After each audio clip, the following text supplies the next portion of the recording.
Welcome! In front of me I have Samsung Galaxy Watch 7 and I'm gonna show you how to take a screenshot on this watch.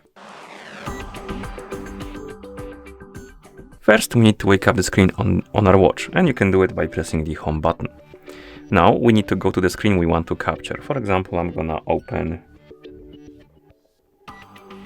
let's open the settings. Okay. Let's say you found the screen you want to capture. Then you will need to press the home button and the back button together. Then once you press them, you will see this animation on the screen. If you have the sound enabled, you will also hear the sound of the screenshot being taken. Let's take another one, like this. And once you're done taking your screenshots, you can find them in the gallery app. So if you find the gallery app icon, you can open it, and here we have our screenshots. So basically, to take a screenshot, you need to press the home button and back button together, like this.